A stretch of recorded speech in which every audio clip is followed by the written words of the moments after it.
I am with my friend Gerard Lee. Good morning, Gerard. Good morning. Gerard and I went to the same undergrad school together, and now he is doing, great things. Tell me a little bit about how you got started on your artistic path and where you are now.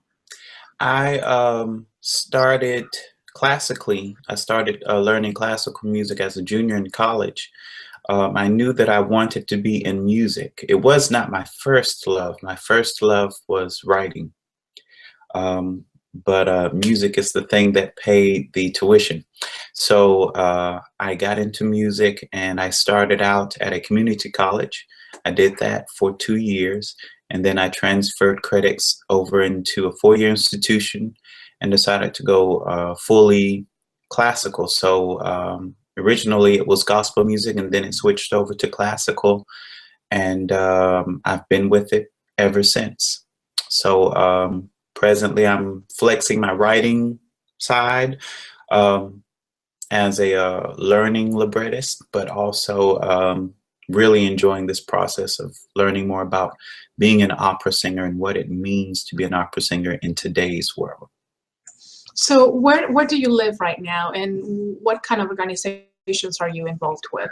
Right now, I live in Baltimore, Maryland, and I perform with Washington National Opera Chorus, and every now and then I am humbled to be cast in small roles that they have with their company. Then I also do outreach with them presently now with a production called In the Smoke of the Sting, which is a W&O commission. I also do outreach with Lyric Opera of Baltimore. We go into the inner city schools of Baltimore City, and we bring opera to the youngins. And then what else? I'm also part-time with the City of Baltimore in their Office of Promotion and the Arts as a facility staffer. So talk to me a little bit about the outreach process, and how you have enjoyed that process, or what have you gotten out of that experience of going into the inner city schools and sharing your art? One thing with outreach is when I first moved to Baltimore immediately after grad school, I graduated from the University of Maryland after attending and earning my master's through the Maryland Opera Studio. And one thing I really got from the experience was that through outreach is that opera can really reach us all. You have to be able to communicate it and understand it.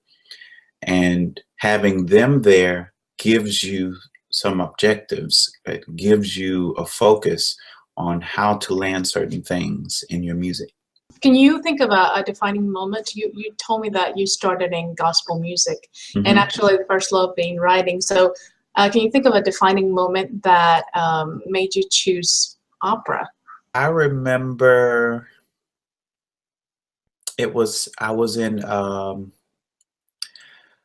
junior in Jacksonville State University, and my first voice teacher, Dr. Richard Armstrong, he said, I brought him this book because at the time I was still tutoring. I went back and tutored for a federally funded program called Upward Bound, and we did a trip to New York.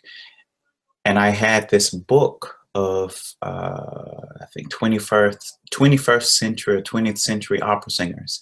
And in this book was a lovely lady with this huge wig on, but cheekbones like bam. And it was Leontine Price. And I remember taking that book to Dr. Armstrong, and I said, have you ever worked with any of these people and stuff? And he had great stories about some of these people in the book. Shortly after that, I remember participating in my first vocal competition, classical music, and it was with the National Association of Teachers of Singing. And I came in 3rd place. And it was my first time, and that was a nice affirmation for me. And my teacher, Dr. Richard Armstrong, said, You have potential to do this if you want to do it. You're not going to be rich. And if you're trying to be rich in it, maybe you need to try something else. But if you want to perform and you look like you really enjoy this, there's potential in you to do this, and you can really do it and have fun with it. A couple of things come in mind when you mentioned Leontine Price. Mm-hmm. How has your experience in opera as an African American enriched that experience, or what do you hope to accomplish as an African American baritone or bass baritone?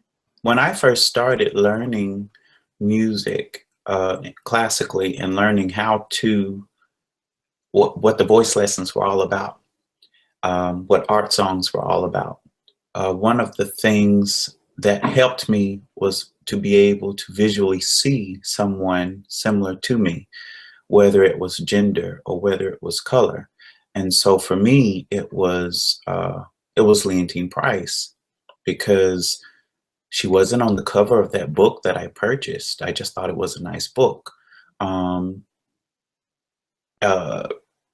YouTube, looking up videos and different things on the internet, seeing people who look similar to me helped me and showed me that it is possible. It's not a question of, do African Americans exist in classical music? It is a question of, why aren't we seeing more of these beautiful people on the stage in opera and other branches of classical music?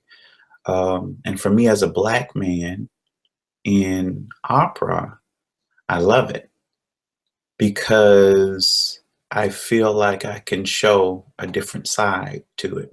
And I'm always striving to see other ways that I can show that, other ways that I can continue being myself as I'm learning myself on the stage.